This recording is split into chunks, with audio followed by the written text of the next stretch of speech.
No mundo de Ultrakill, Deus existe, e ele foi o criador da vida. Mas, para criar a vida, ele precisava de um combustível, algo que desse vida às suas criações. Então, ele plantou a árvore da vida, e dela saiu o sangue. Todos os seres vivos precisam do sangue para viver. Sejam simples humanos, animais ou até mesmo anjos. Todos são feitos à base de sangue. Já no céu, lar de Deus e daqueles em que nele acreditam, Deus decide criar um habitat, um lugar onde a virtude de sua alma seria jogada até o dia de sua morte, a terra. Isso determinaria que tipo de anjo essa alma viraria ao morrer. Se a pessoa acreditasse pouco em Deus, sua alma se tornaria um anjo abstrato, com formas simples. Se fosse uma criatura de forte virtude, se tornaria um anjo mais humanoide. Junto ao habitat, Deus criou o homem, mas se arrependeu. Nem todo homem seguia a sua palavra. Nem todo homem acreditava em sua existência. Nem todo homem o adorava. Primeiro e Segundo Testamento. A humanidade é uma falha. Livre-arbítrio é um erro. Deixe que seu próprio mal os consuma. Então poderei começar de novo, com minha palavra como lei. Falha após falha após falha. Os resultados recusam-se a alterar. De novo e de novo e de novo. A minha fé começa a esvair-se. Então, para punir aqueles em que nele não acreditam, Deus criou o inferno. No entanto, o inferno não é uma localidade, e sim um grande organismo vivo, de uma escala colossal. O mesmo era dividido em 9 camadas, cada uma para punir diferentes tipos de pecadores. E não temos uma exata explicação de porquê até então, mas em dado momento, Deus expulsou Lúcifer para o inferno, sendo provavelmente o primeiro ser a ser mandado para o inferno. Após esse ato, um anjo, a falar com Deus, o questiona por que dele criar um inferno.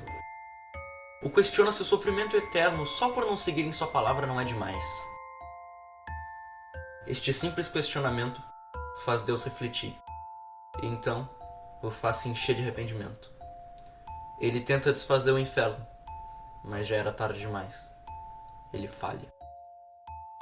Incontáveis ciclos de criação desperdiçados, incontáveis fórmulas de mentes sem livre-arbítrio desperdiçados. Maldito é o homem por falhar em seguir minha palavra, minha verdade, minha lei.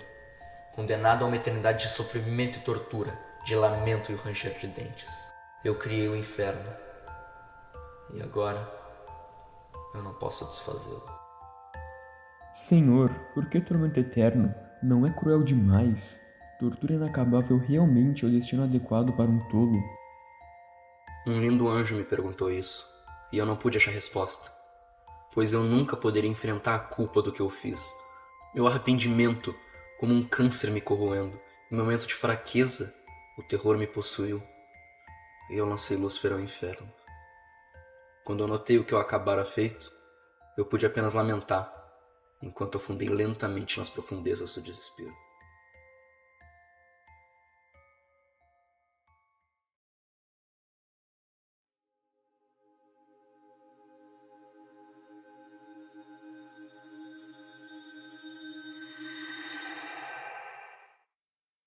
Durante isso, na Terra, os humanos, para variar, estão em guerra. Mais especificamente a Primeira Guerra Mundial. Porém, diferente da nossa Guerra Mundial, em Ultrakill, todos os países do mundo estão em guerra, sem exceção. Vale lembrar também que, diferente do nosso mundo, aqui os humanos são muito mais evoluídos tecnologicamente. Um exemplo disso é a criação da primeira máquina de guerra, o Gutterman. O Gutterman foi feito pela Rússia durante a Guerra das Trincheiras. Ele era um robô criado para a guerra e não é nos explicado porquê e nem quem teve essa ideia, mas a gente sabe que ele funcionava à base de sangue. O Gutterman carregava em suas costas um caixão com um ser humano vivo. A Rússia dizia que esse ser humano eram bons samaritanos que se ofereciam para participar, mas a verdade é que eram prisioneiros, criminosos, gente que era obrigatoriamente colocada ali, e eles tinham seu sangue drenado constantemente, com um suporte de vida horrível, apenas o suficiente para manter eles vivos sentindo dor e agonizando.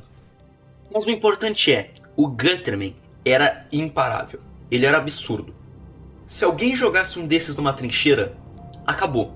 Os soldados eram dizimados em instantes, e não tinha ninguém que conseguisse bater de frente.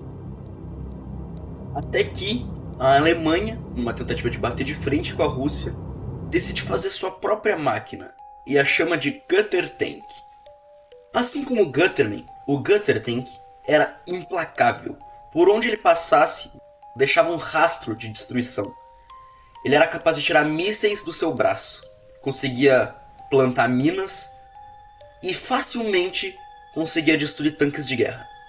Um fato importante sobre os Guttertanks, que é importante mencionar, é que eles são as primeiras máquinas a dar indício de sentimentos. Ou algo parecido, não sei. Julgando pelo som que eles fazem, provavelmente eles eram capazes de comunicar-se entre si. Eles não precisavam de humanos mandando neles. Eles podiam tomar suas próprias decisões. Nesse ponto, a humanidade notou que era inútil enviar soldados à guerra, visto que eles eram dizimados em segundos contra as máquinas. Então, assim se inicia a segunda fase da chamada Guerra Final.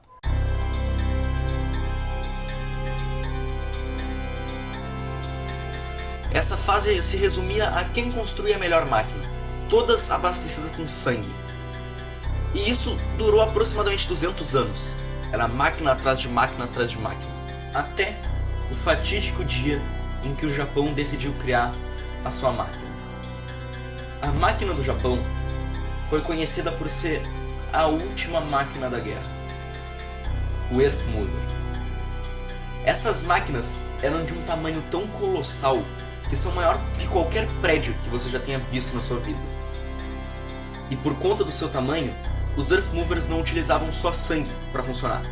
Eles também usavam energia solar.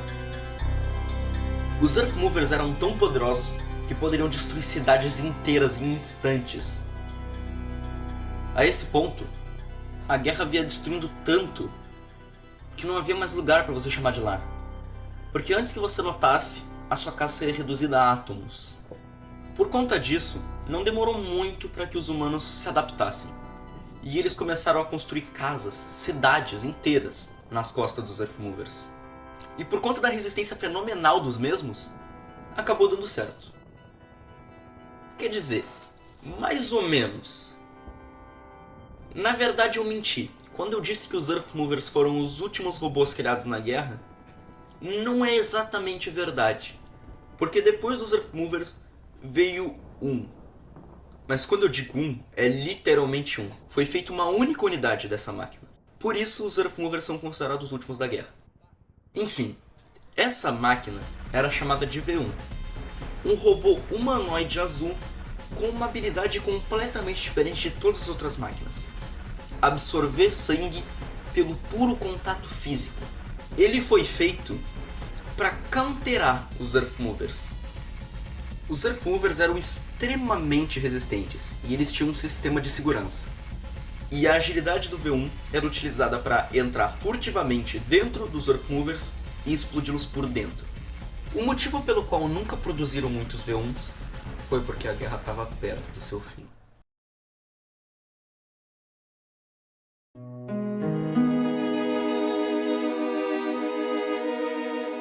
Chegou um ponto no qual a guerra havia destruído tantas cidades, tanto da terra foi arruinado, que em certo momento o sol parou de brilhar.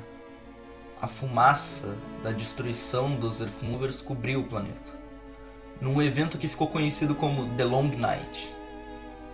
E falando sobre os Earth Movers, como o sol não atingia mais a Terra, os mesmos ficaram sem energia. E caso não tenha ficado claro com os Guttertanks, as máquinas têm sentimentos. Elas sentem. E nos últimos momentos de vidas dos Earth Movers, muitos deles tentaram alcançar o céu, usando seu braço de arpão. Eles estavam conscientes de que iriam morrer. E assim foi. Então, finalmente, a humanidade simplesmente parou. Saindo dos Earth Movers, os humanos olharam ao redor e a Terra estava em um estado horrível, irreconhecível para dizer o mínimo. Assim, os humanos que restavam na Terra se juntaram e decidiram que não haveria mais guerra. O mundo já sofreu demais, não tem mais nada para lutar. Eles combinaram que as máquinas a partir de agora deveriam ser usadas apenas para ajudar a humanidade e não destruí-la. Logo, pela primeira vez em muito tempo, a humanidade estava em paz. Esse é o nascimento de uma nova era conhecida como New Peace, ou Nova Paz. Durante essa era, novas máquinas foram feitas, como os Street Cleaners, por exemplo, que foram feitos para ajudar a purificar o ar. Uma dessas máquinas se destaca, o V2, uma versão entre aspas atualizada do V1. Ele não consegue absorver sangue como o V1, mas tem uma carapaça bem aprimorada e é melhor na porrada, por assim dizer. Só que da mesma forma que o V1, o V2 acabou sendo único, porque ele foi criado com o intuito de ser tipo um policial na Nova Paz. Mas a verdade é que ele acabou sendo inútil, porque a humanidade realmente estava se esforçando para ficar em paz. Em dado momento, a humanidade decidiu começar escavações até o núcleo da Terra. Muito provavelmente em busca de materiais, visto que a superfície ainda estava destruída. Porém, durante essas escavações, eles acharam um portão. Um portão para o inferno. Sem muitas opções, a humanidade começou a mineração no inferno. Construíram minas de escavação na boca do inferno e mineraram em busca de materiais. Só que agora vem uma parte bem difícil de entender, então eu vou dar o meu melhor. Durante essas escavações, a humanidade encontrou os portões vermelhos e os terminais. Os portões vermelhos e os terminais são usados para ligar as diferentes seções do inferno. Porém, eles não são apenas buracos que levam alguém de um lado ao outro. Na verdade, eles funcionam como uma espécie de teleporte. O terminal transforma a matéria física em dados, envia para outro terminal através dos portões e transforma em matéria física de novo.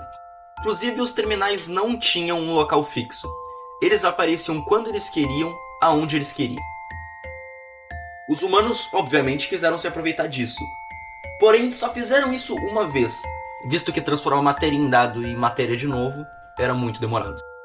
E o objeto escolhido para isso foi um disco de vinil da música Oh Were You Fooling, de Russ Morgan.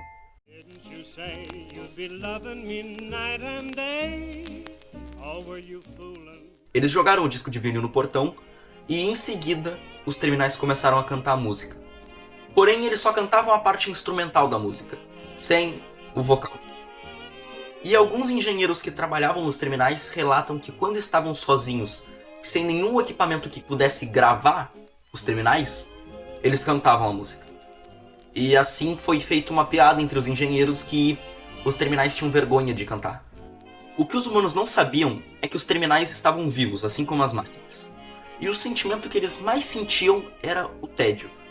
Porque a única coisa que conseguiam fazer era se comunicar entre si sobre os dados coletados. E é importante mencionar também que os terminais tentavam usar a música para se comunicar com as máquinas. Dito tudo isso, os humanos começaram a reorganizar suas máquinas para um novo uso, as expedições no inferno. Eles enviavam máquinas para lá, porém não conseguiam ir muito longe, dada a agressividade e hostilidade dos demônios e almas torturadas que estavam lá. Não demorou muito para que os pesquisadores que trabalhavam nas minas percebessem coisas estranhas acontecendo. Algumas máquinas voltavam das expedições com pedaços faltando, as portas fechavam sozinhas, as máquinas se desligavam misteriosamente. Então, os humanos notaram. O inferno não é um lugar, ele é um grande organismo vivo. Um dos pesquisadores tentou enviar uma mensagem, um pedido de socorro para a superfície, pedindo para que as expedições parassem, mas era tarde demais. Eu entendi. Eu sei porque as criaturas estão misteriosamente aparecendo dentro das nossas instalações. Eu sei porque parte das máquinas estão desaparecendo. Eu sei porque as portas estranhamente se trancam do nada. Não é um bug no sistema. O inferno. O inferno tá vivo. Ele respira, ele pensa. Todo local é um enorme organismo super inteligente. E ele é mau, ele é cruel. Apenas nos assistindo ele entendeu como o nosso sistema funciona. como nossos robôs funcionam. Ele não só começou a desconstruir nossa tecnologia, mas também a remontá-la de jeitos perversos, ligando parte das máquinas naquelas almas penadas, transformando-as em exércitos de destruição em massa. Ele deforma os coitados para passar pelo nosso sistema de segurança e nos tranca junto deles. Isso não é um ataque, não é defesa, é entretenimento. Isso é uma exibição de morte e crueldade para o seu próprio entretenimento. Ele cansou do que tem, e nós basicamente acabamos de nos oferecer como seus novos brinquedos. Tom, por favor, pelo amor de Deus, cancele esse projeto imediatamente. A gente tem que abandonar tudo, selar esse lugar. Deixa as ferramentas, as máquinas para trás, evacua o máximo que conseguir, antes que seja tarde demais. Eu só prezo para que essa mensagem criptografada seja recebida antes que o organismo aprenda a ler. Independentemente do que acontecer, não podemos deixar essa coisa...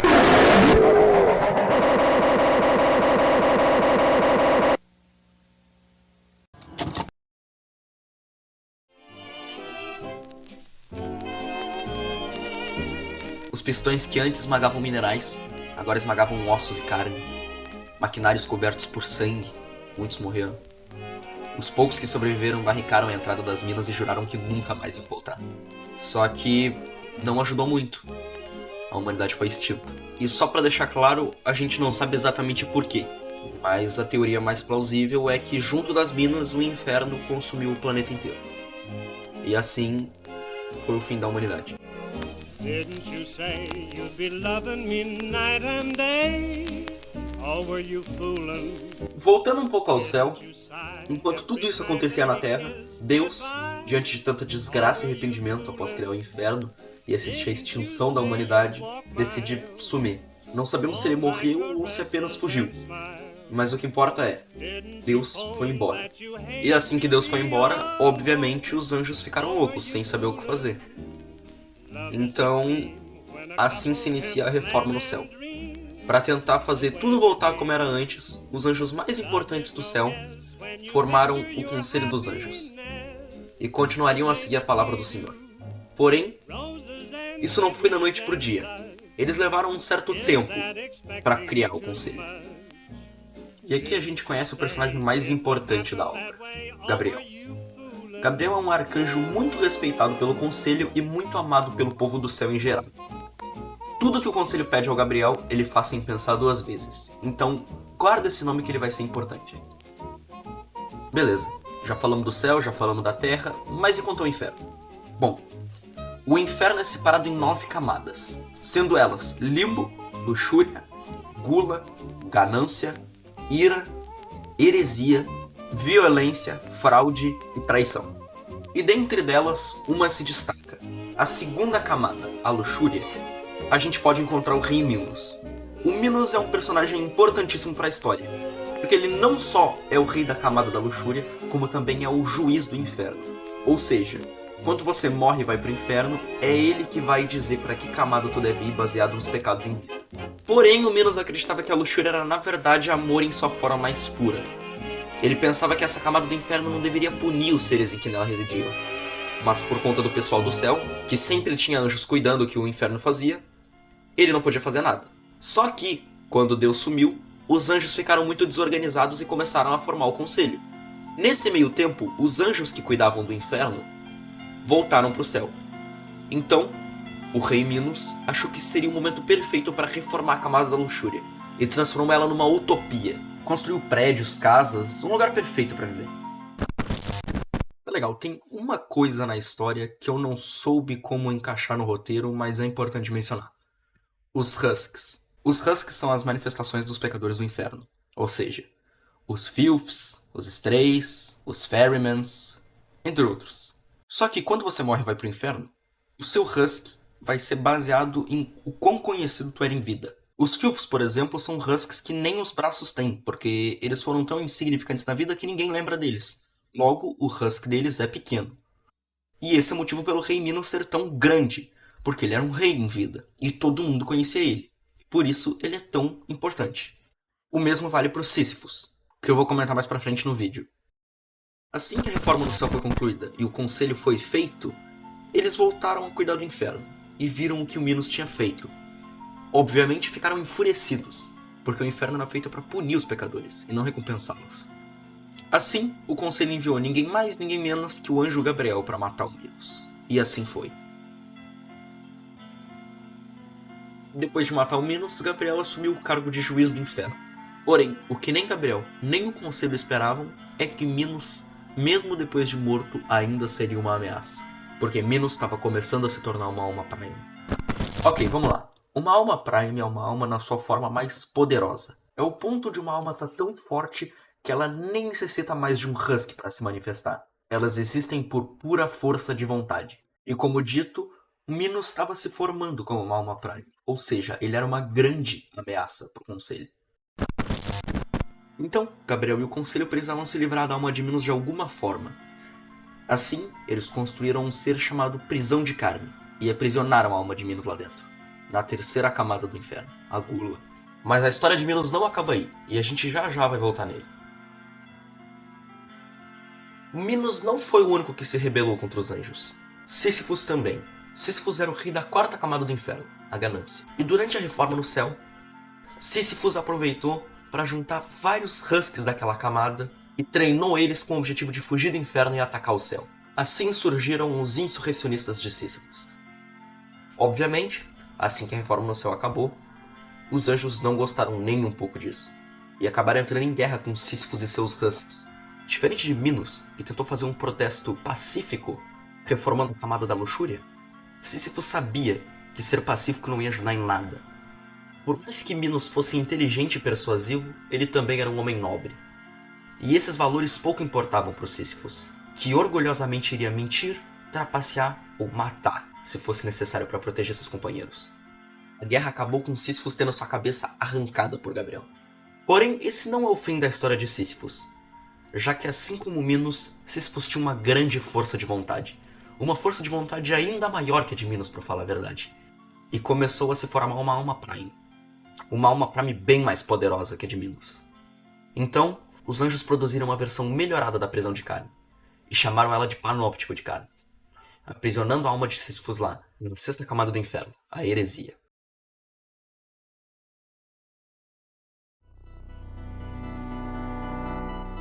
Assim, finalmente chegamos aos eventos do jogo.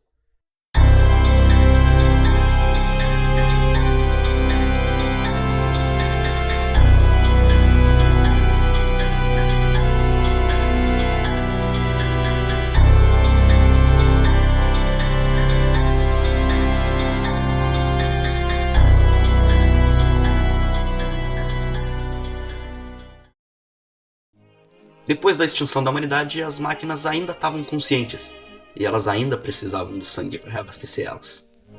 Porém, não tinha mais nenhum humano vivo para fazer isso. Logo, as máquinas lembraram do portão para o inferno, e sem muita escolha elas tiveram que ir para lá, pois era o único lugar que ainda tinha vida. Assim, máquinas e mais máquinas foram em direções às minas abandonadas, em busca da entrada do inferno. O mesmo vale para o V1, aquela máquina que eu já mencionei antes. No jogo você controla ela. Ok, só pra deixar claro, a partir desse momento do vídeo eu vou contar os eventos do jogo e também eu vou fazer um mini resumo sobre como cada camada do inferno funcionava ao decorrer do que a gente vai passando. Assim, V1 e diversas outras máquinas chegaram nas abandonadas minas de escavação, na boca do inferno.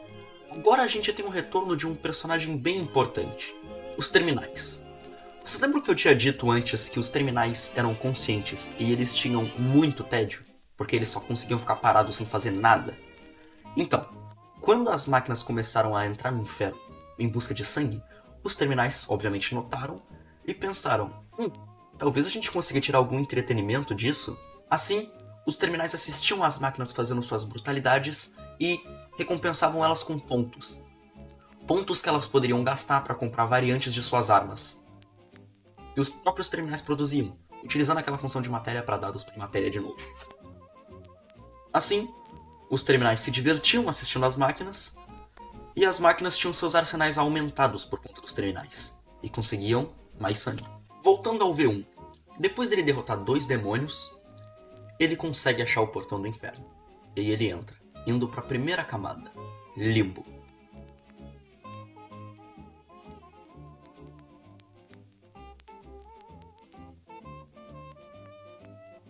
Sendo Limbo a primeira camada do inferno, é a que tem a punição menos pior dentre as 9. Limbo é a camada feita para aquelas pessoas que não foram necessariamente más em vida, porém também não acreditaram em Deus o suficiente. Ou seja, Limbo é basicamente o paraíso, só que falso. É feito para representar o que eles estão perdendo. Como seria o céu se eles tivessem conseguido estar lá? As paredes são falsas, os sons de passarinho vêm de caixas de som, é tudo falso. Minha mente está à deriva com os tormentos eternos. Vistas sinistras pintadas em tons insidiosos. Paredes falsas que gritam ao toque. Uma canção zombeteira que toca a qualquer hora. Até o som dos pássaros são falsos. Todos os lembretes da minha condenação duradoura. No caso de V1, não é nada mais do que um grande banquete, porque durante sua estadia na camada Limbo, ele destrói tudo que vê pela frente. E durante essa destruição, ele encontra um rosto familiar. V2, que também está no inferno em busca de sangue.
Assim, depois dessa derrota humilhante pelas mãos de V1, V2 foge, mas perde o seu braço no processo. Então, ele embarca mais e mais fundo no inferno, treinando para reencontrar o V1 e recuperar o seu braço, enfurecido. Enquanto isso, depois de derrotar V2, V1 segue para a camada da luxúria. Inclusive, é nessa camada que a gente encontra um Husky bem interessante pela primeira vez, o Soldier. Se analisarmos bem o Soldier, dá pra ver que ele é basicamente um Stray com implantes cibernéticos. E por que ele é tão interessante? Bom, os implantes cibernéticos foram colocados lá pelo próprio inferno, como foi dito naquela fita que eu já mostrei pra vocês anteriormente, quando os humanos descobriram que o inferno era vivo. O inferno pegou as peças de máquinas abandonadas e destruídas que estavam lá durante as expedições do inferno e pôs ela nos Strays, formando os Soldiers. Enfim, e um detalhe bem curioso é que durante a jornada do V1 na camada da luxúria, é possível ver o Rei Minos andando pela camada ao fundo. Mas ele não estava morto? Sim, e a gente já vai chegar lá. A camada da luxúria é para aqueles pecadores que colocaram o sexo acima de coisas realmente importantes na vida.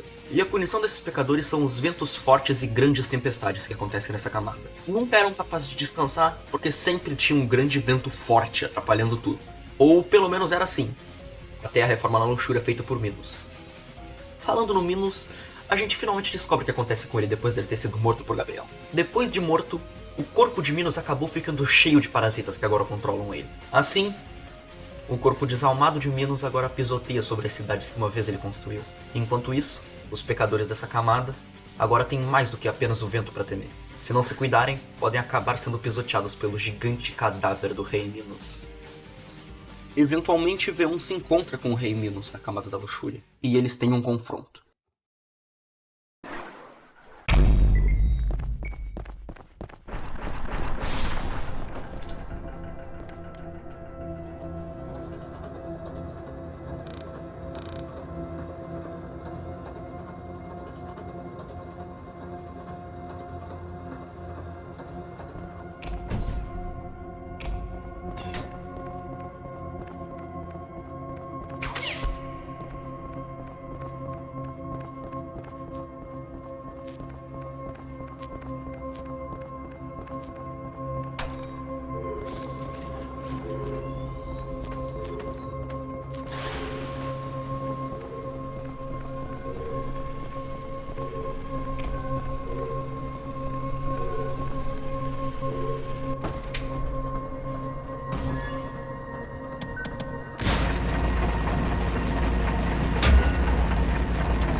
Assim, V1 põe um ponto final no cadáver ambulante de Minos e parte para a terceira camada do inferno, a gula.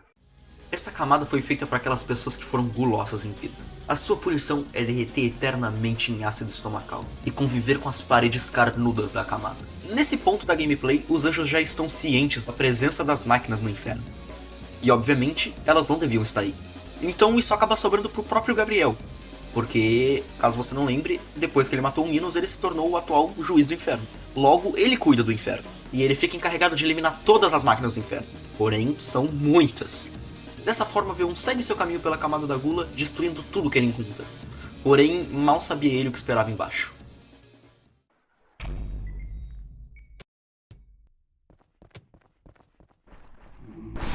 Ao sair pela porta, V1 é surpreendido, porque ele não vê nenhuma outra máquina ou demônio para ele exterminar.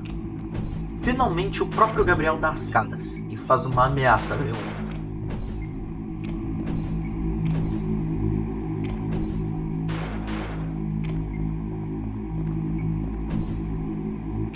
Máquina, dê a volta.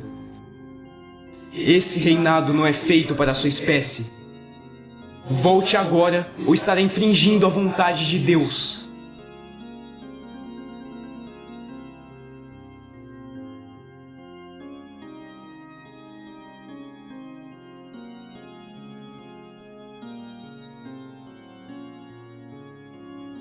Sua decisão foi tomada.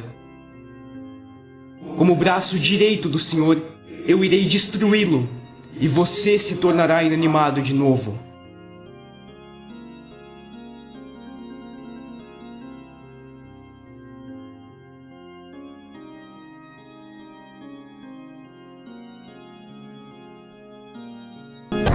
Contemple o poder de um anjo.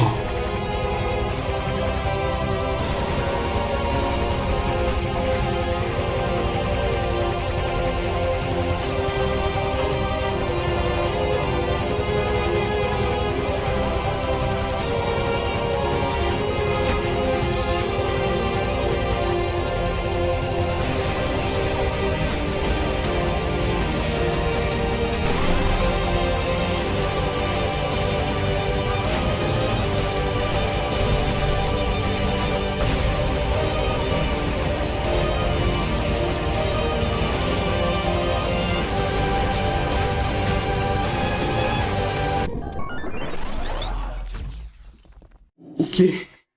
Como pude ser superado por essa coisa? Seu merda! Isso não acabou! Que suas desgraças sejam muitas e seus dias poucos.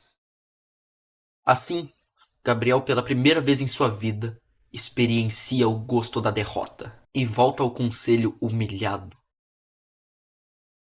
Desgraça, humilhação, indesejado aos pés do conselho.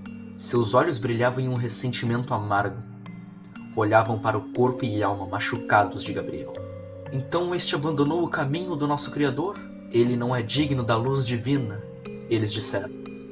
As palavras ressoavam pelos ouvidos de Gabriel, percorrendo como um banho de água fria, o Espírito Santo nele como uma imparável fúria divina.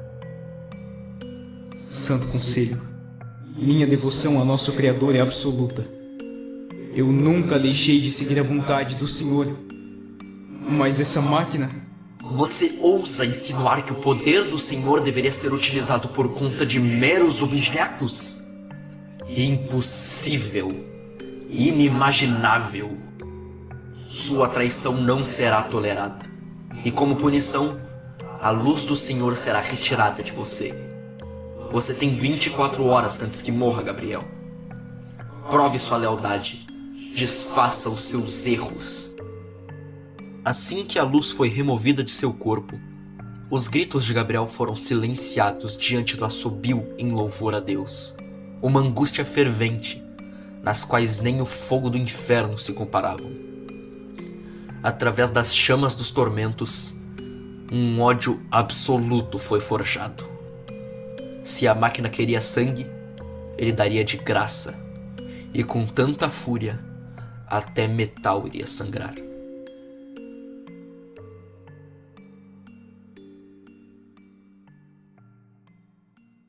Ok, só pra deixar claro.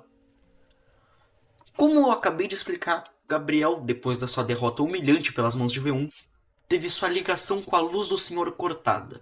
E antes que alguém pergunte, nós não temos uma exata explicação do que seria essa luz do Senhor. Mas acredita-se que todos os anjos necessitem dela para viver. Por isso, Gabriel só tem mais 24 horas de vida depois que tiram a ligação dele com a luz. Assim, Gabriel se prepara para se vingar de V1.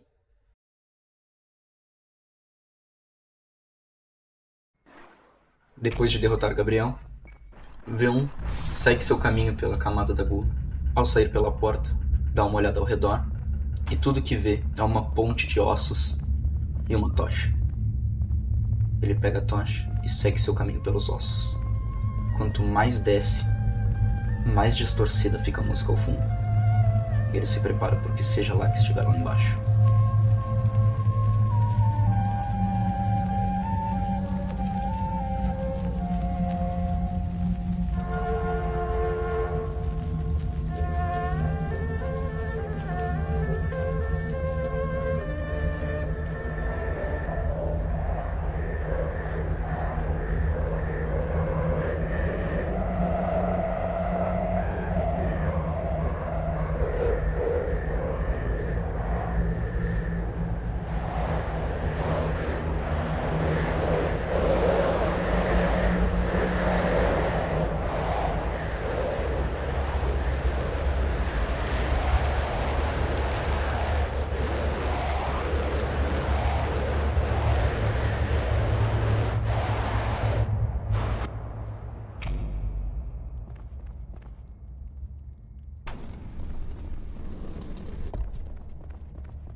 V1 encontra a prisão de carne.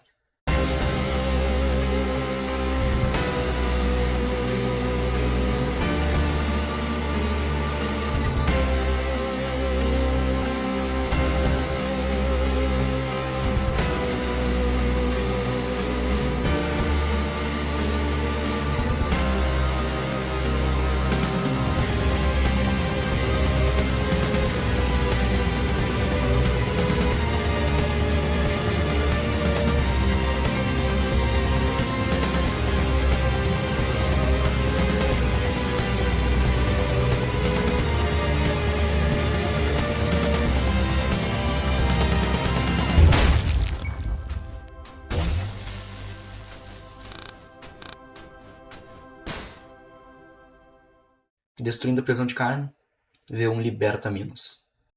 E assiste enquanto ele finalmente se torna uma alma Prime. Porém, dessa vez o mesmo aprendeu com seus erros. E não ia tentar dialogar como fez com Gabriel.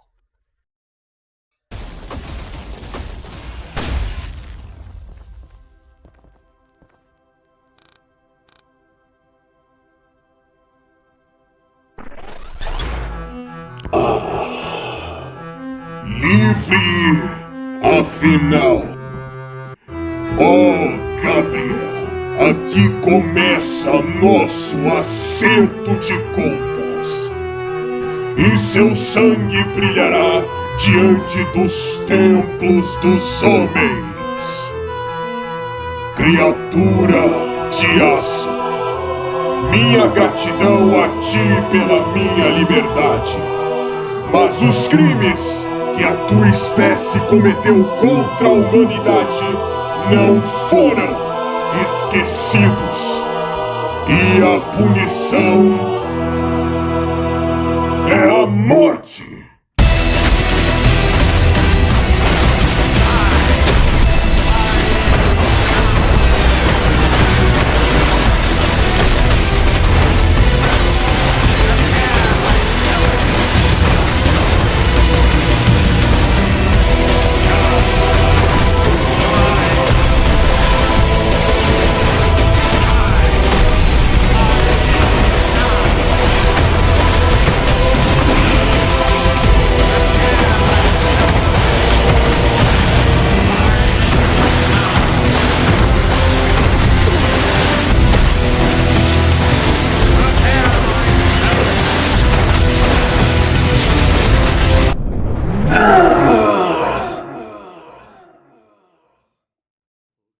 Me desculpe, meu povo. Eu falhei em lhes trazer a salvação desse mundo.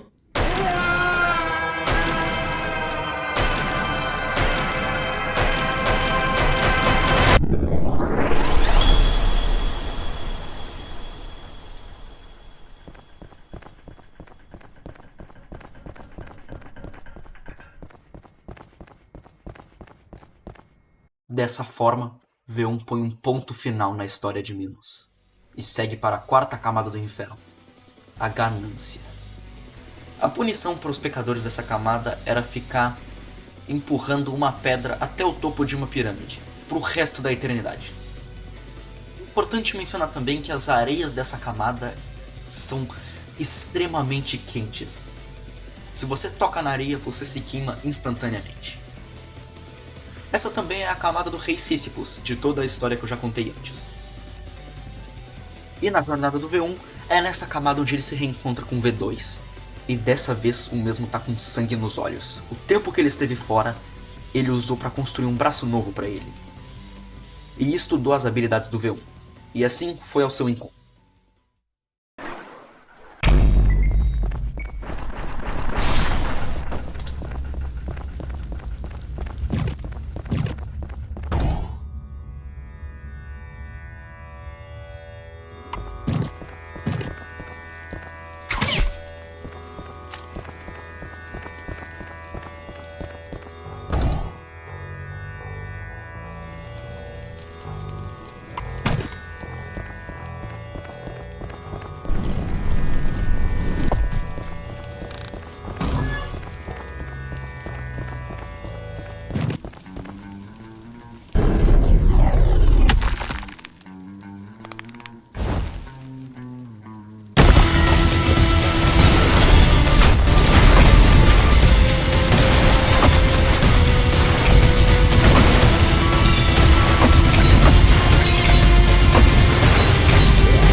depois de mais uma derrota, V2 tenta fugir, mas dessa vez V1 não ia deixar isso acontecer.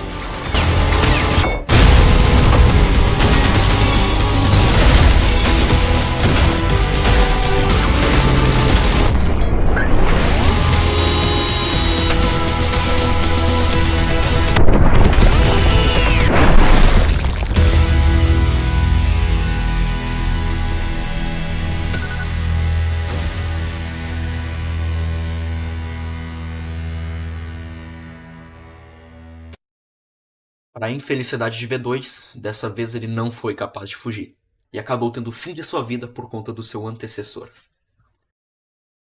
Após isso, V1 termina sua aventura pela camada da ganância e segue para a camada da ira. Essa camada é para aqueles que tinham raiva de si mesmos e aos próximos. Raiva, não violência. Violência é outra camada que eu vou chegar mais pra frente no vídeo.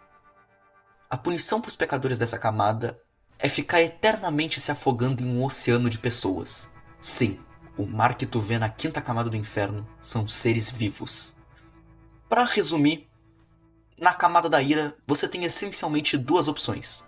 Número 1, tentar nadar até a superfície e provavelmente ser destruído, ou aceitar o seu destino e ficar no fundo do mar e se afogando eternamente. A camada da ira é uma camada bem interessante, porque aqui somos apresentados a dois seres bem interessantes. O primeiro deles é o Ferryman. Os Ferrymans são pessoas que durante a vida acreditavam em Deus, porém por conta do pecado da ira, eles não puderam entrar para o céu. Porém, eles não deixaram de crer em Deus depois que morreram. Mesmo depois de mortos, eles conseguiram de alguma forma impressionar o conselho. Com isso, Gabriel deu a eles a missão de ajudá-lo com seu papel de juiz do inferno. Ou seja, eles ajudavam a transportar os pecadores de camada para camada, assim como o Gabriel. Eles faziam isso na esperança de algum dia poder ir para o céu, que, na visão do Gabriel, eles deveriam poder, porém na visão do conselho não. Inclusive, canonicamente, os Ferrymans, por vergonha do pecado que cometeram, arrancaram a própria pele. Por isso, eles são esqueléticos. Porém, o conselho deu a eles aquela manta que eles usam na cabeça, sabe? Enfim. Inclusive, uma curiosidade bem legal é que todas as caveiras que você pega durante o jogo para abrir portas são esqueletos de Ferrymans mortos. Outra coisa importante sobre os Ferrymans é o fato deles amarem o Gabriel. Os mesmos tinham tanto respeito pelo Gabriel que chegaram a construir uma estátua em homenagem a ele, que é chamada de Idol. Essa estátua contém uma mulher protegendo um bebê, que representa Gabriel protegendo os Ferrymans. E essa estátua, inclusive, tinha o poder de, entre aspas, abençoar quem estivesse por perto, deixando essa pessoa invulnerável. A maioria das vezes, os próprios Ferrymans. O segundo personagem dos seres interessantes que eu havia mencionado antes é o Leviatã. O Leviatã é um demônio que foi formado a partir dos cadáveres e corpos dos pecadores no mar. Eles foram aos poucos se juntando até formarem um demônio gigantesco. O Leviatã tem um coração inteiramente feito de nervos. Nervos de todos os pecadores que compõem o Leviatã. E em dado momento, o Leviatã tentou fugir da quinta camada do inferno. Porém, quando o Leviatã quase conseguiu fugir, Gabriel apareceu e expôs seu coração com lanças, deixando ele vulnerável e fazendo ele recuar. Por esse motivo, o Leviatã tem seu coração visível. E é claro que durante a jornada do V1 no inferno, ele ia se encontrar com o Leviatã. E assim foi.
Assim, depois de aniquilar completamente o Leviatã, V1 vai para a camada da heresia, a 6ª camada do inferno. Essa camada é para aqueles que foram hereges em vida, para aqueles que espalhavam a falsa palavra de Deus. E a punição para esses pecadores é ficar o resto da eternidade em cidades flamejantes, as janelas iluminadas pelo vermelho amargo do fogo. Resumindo, eles vão passar o resto da eternidade queimando. Inclusive, é nessa camada que V1 se reencontra com Gabriel. Mas é claro que o mesmo não ia passar sem deixar um rastro de destruição. Então, antes da gente acompanhar o segundo confronto do Gabriel e V1, vamos ver como foi a jornada do V1 nessa camada.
Smell the insolent stench of your blood-stained hands. I await you down below. Come to me.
Assim, V1 parte para encontrar Gabriel, para que ele possa ter a sua revanche. E dessa vez, Gabriel tá mais furioso que nunca, porque V1 tirou tudo de Gabriel. A derrota que Gabriel sofreu pelas mãos de V1 fez com que todos perdessem o respeito por ele no conselho.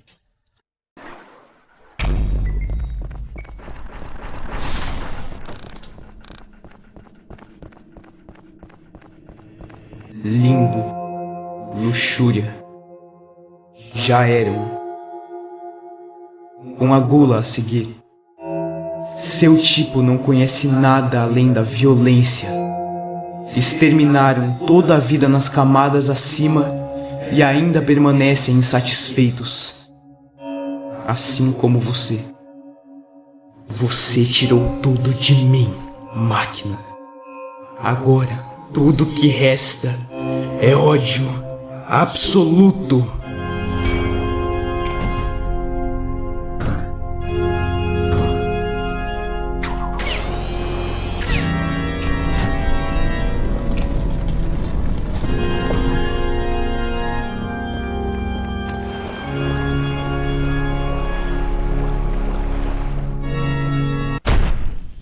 Máquina, eu vou te cortar, te quebrar, espalhar as vísceras da sua forma insignificante pelas estrelas. Eu vou te esmagar até que implore por misericórdia. Minhas mãos irão brilhar ao destruir você aqui e agora.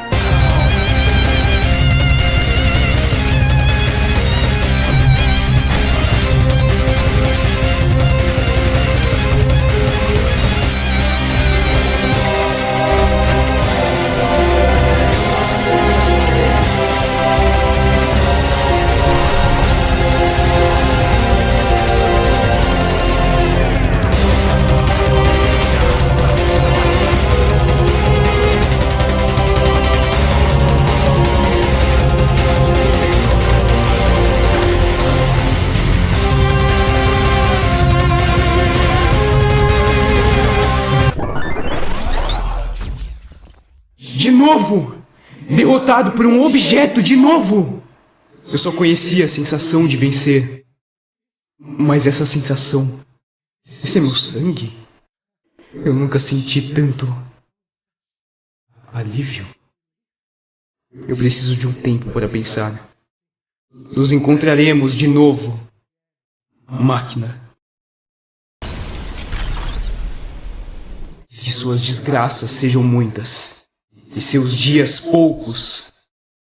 Pois é. 2 derrotas pelas mãos de V1 trouxeram grandes consequências tanto para Gabriel quanto para o Conselho. Porém, antes da gente ver o que aconteceu com Gabriel, vamos dar uma olhada no que o V1 fez nesse meio tempo.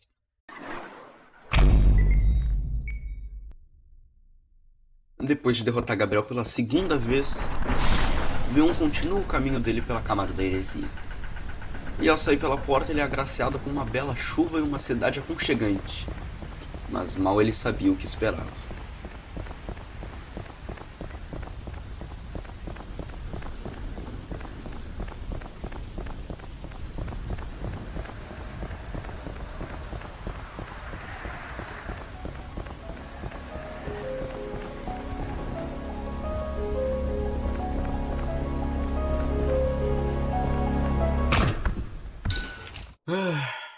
Vamos lá.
Depois de aniquilar tudo em seu caminho, V1 segue em frente, encontrando estranhas portas trancadas e altamente protegidas.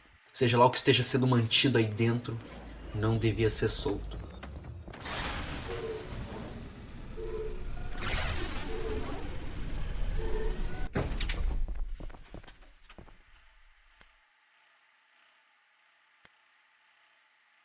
Após abrir a segunda porta, um aviso aparece e dá pra ver que alguém tem muito medo de que essa coisa fuja.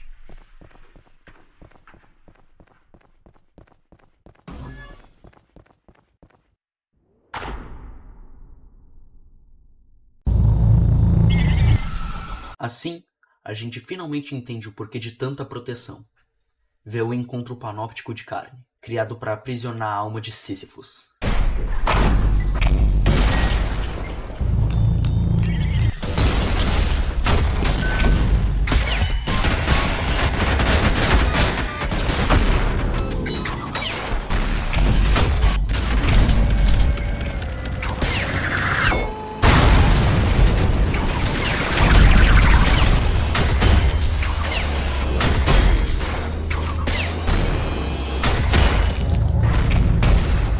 Essa prisão para segurar a mim?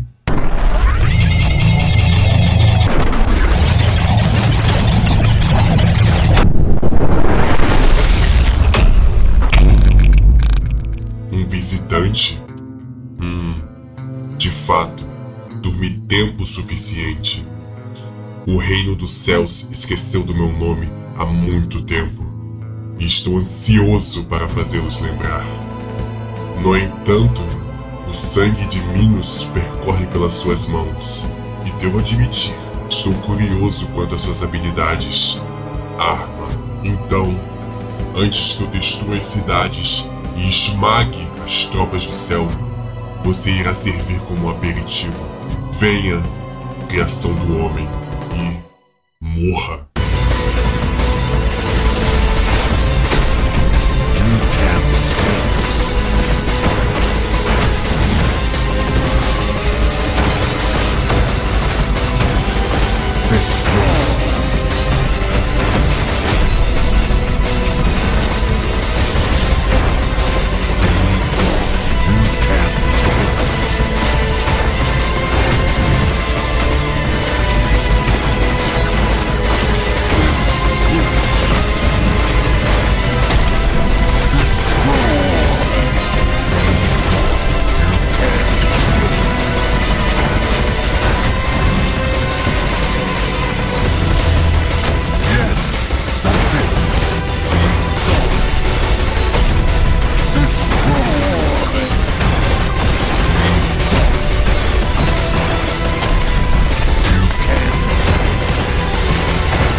Assim conclui a vida de Rei Sísifos.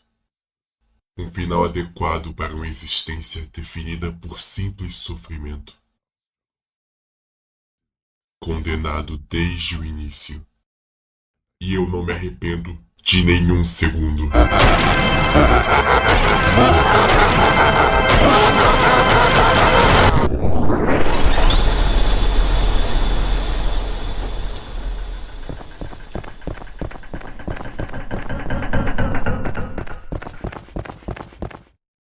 Assim, a história de Rei Sísifos chega a um fim, e agora ele se torna mais um entre os vários que V1 matou. Ok, agora voltando ao Gabriel. Depois das 2 derrotas que ele sofreu pelas mãos de V1, Gabriel tirou um tempo para pensar, e foi até a Lua. Só para contexto, a Lua seria a primeira camada do céu. Enfim. Na Lua, Gabriel senta em frente a uma fogueira. 2 derrotas pelas mãos de um mero objeto mudaram ele. Mudaram sua visão sobre o mundo, sobre o inferno e sobre o céu. Gabriel pensa sobre o que Deus queria desde o início. Ele chega à conclusão que não há mais Deus para seguir. O conselho faz o que quiser com o céu. Eles já não estão mais seguindo a palavra do Senhor. Então Gabriel se questiona: por que o inferno sequer foi feito? Afinal, a quem isso beneficiou? Então Gabriel decide: isso precisa mudar. Gabriel vai até o conselho e prossegue a matar todos os membros, um por um. Corpos jogados pelo auditório. Os cadáveres dos, uma vez poderosos, agora derrotados, largados pelo chão. Seus últimos suspiros de vida, marcados pelas lâminas afiadas de Gabriel. O último membro do conselho, agora contra a parede, busca por palavras, enquanto a morte iminente se aproxima. Você não pode fazer isso. As nossas leis proíbem isso. Isso é traição, heresia, assassinato. Nós somos a autoridade suprema. Nossas leis mandam em você. Vocês não mandam em nada. Suas palavras não têm poder nenhum contra mim ou contra ninguém. Mas as pessoas estão do nosso lado. O povo do céu sabe que estamos certos. As pessoas apenas seguem vocês por medo e desespero. E eu mostrarei a elas que não têm o que temer. Mostrarei que não há status ou patente alguma que pare as lâminas afiadas de uma espada. Todos sangramos do mesmo sangue, e seus tronos almofadados tornaram vocês fracos. Por favor, Gabriel, você não está pensando direito. O conselho segue a palavra do Senhor. Aceite, irmão. Deus está morto. A silhueta de Gabriel, agora projetada por cima do membro do conselho. Sua sombra cobre um anjo prestes a morrer. Gabriel levanta sua espada ao ar, preparando um último ataque decisivo. Então, o anjo gagueja seu último argumento plausível. Mas a luz do Senhor, sem mim você não poderá se reconectar a ela. Se me matar, vai estar morto em algumas horas.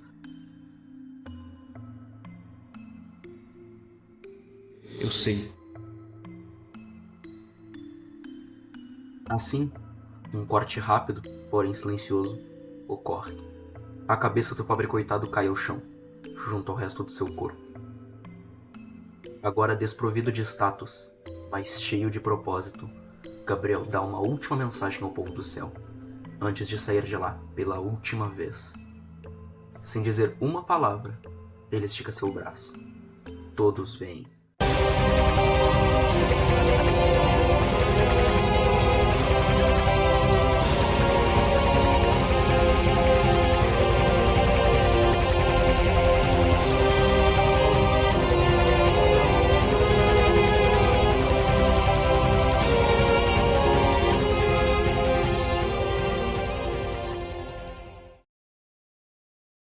Calma.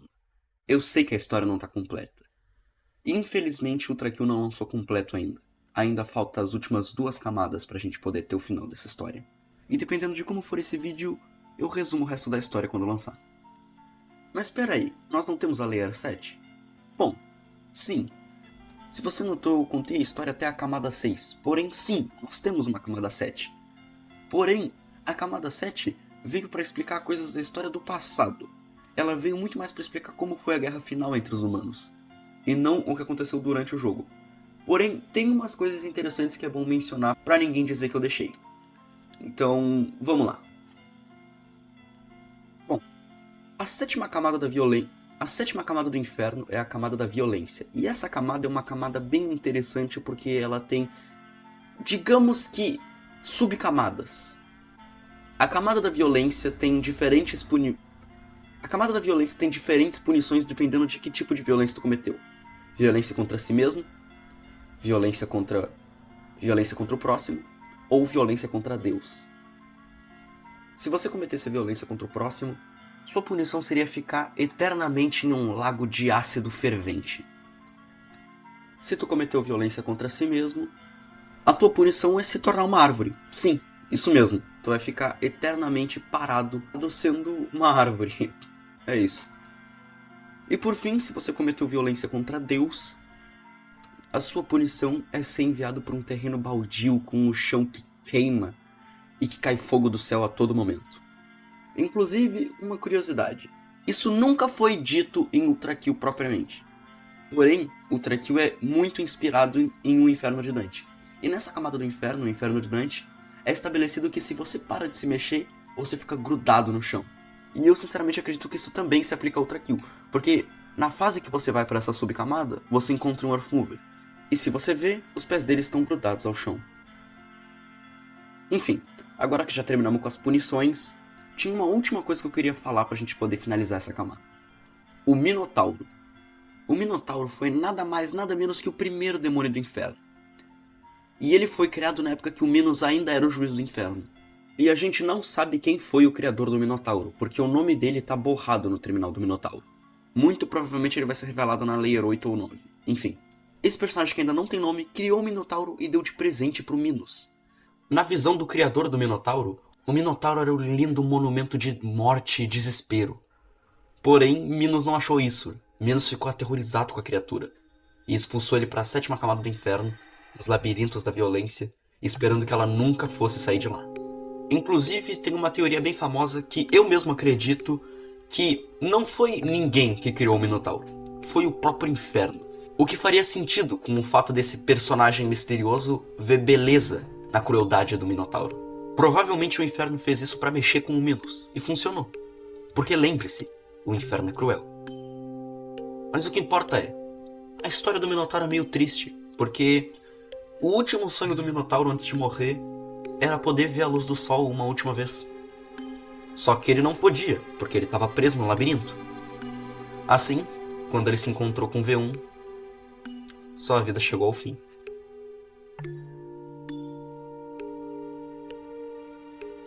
Finalmente, nós acabamos de cobrir todo o conteúdo do jogo até agora. Como eu já mencionei antes, ainda tá para lançar a camada 8 e 9 para completar a história do jogo. Porém, antes de eu acabar esse vídeo, eu queria contar as minhas teorias do que eu acho que vai acontecer na camada 8 e 9. Então fique avisado que a partir de agora nada é canônico, é tudo teoria. Eu acho que o final de Ultrakill vai ser um final bem melancólico. Muita gente acredita que o boss final de Ultrakill vai ser Lúcifer, Diabo, Jesus Cristo. Eu não. Eu acho que o boss final de Ultrakill vai ser o próprio Gabriel. Porque Gabriel, o que muita gente não sabe é que o Gabriel é o protagonista de Ultrakill, não o V1. A gente só acompanha a história do Gabriel pela perspectiva de V1. Então eu acredito que o Gabriel tenha que ter essa importância. Muita gente acredita que a gente vai enfrentar ele na 8ª camada. E eu acredito que vai ser na última camada. Realmente o confronto final do jogo. E eu acredito que os dois vão morrer de forma poética. Quer dizer, a gente já sabe que o Gabriel vai morrer de qualquer jeito. Ele acabou matando o conselho e com isso ele vai morrer sem a luz do Senhor. Porém, eu acredito que o V1 também vai morrer. Peraí, deixa eu explicar isso direito. Eu acredito que o confronto final deles vai ser um confronto bem respeitoso. Como assim respeitoso? Eu acredito que vai ser algo tipo o Obi-Wan versus o Darth Maul de Star Wars. Se você já viu, você sabe o que eu tô falando. Mas resumidamente, Darth Maul, um mestre Sith muito respeitado, é enviado para matar Obi-Wan, um aprendiz, e seu mestre.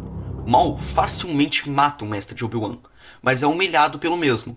Isso faz com que ele perca tudo que tem, ninguém mais o respeita. Então, Maul passa o resto da sua vida jurando matar Obi-Wan. Ao fim de sua vida, ele não sente mais ódio de Obi-Wan. Na verdade, ele tem respeito pelo mesmo. E na batalha final dos dois, Maul é derrotado e morre nos braços de Obi-Wan, de forma respeitosa. E eu acho que é exatamente isso que vai acontecer com Gabriel e V1. Gabriel vai estar que nem Darth Maul. Ele vai lutar a terceira vez sabendo que vai morrer, mas vai morrer nos braços de um amigo. Porque por mais que V1 tenha tirado tudo de Gabriel, V1 também fez com que Gabriel repensasse sua vida.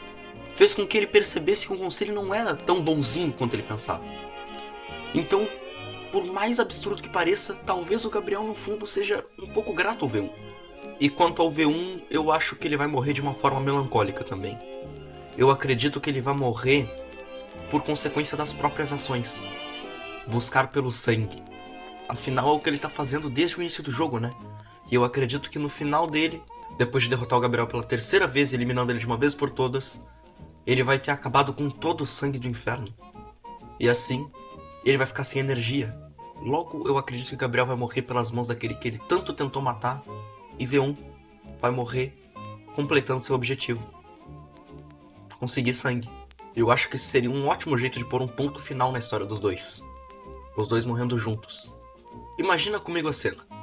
depois de derrotar o Gabriel pela terceira vez, V1 começa a perder sangue, porque não tem mais nada pra ele matar, e ele vai andando até um terminal. Se senta ao lado dele, e o terminal começa a cantar Oh Were You Fooling? Porém, ele canta a parte com a vocal. Assim, o V1 desliga, e os créditos sobem. Eu acho que esse ia ser o final perfeito. Mas enfim, né? Isso é só uma teoria, e a gente só vai descobrir mesmo quando o jogo lançar. Como eu já disse, dependendo de como for esse vídeo, eu vou postar o resto da história quando o jogo terminar de lançar. Muito obrigado se tu viu até aqui. Esse vídeo, olha, foi uma experiência mesmo, foi incrível. Eu tô há mais de um mês fazendo ele. Muito obrigado a todos que me ajudaram, todos que me apoiaram nesse projeto. O canal de todos que me ajudaram no vídeo vão estar aí na descrição. E tchau!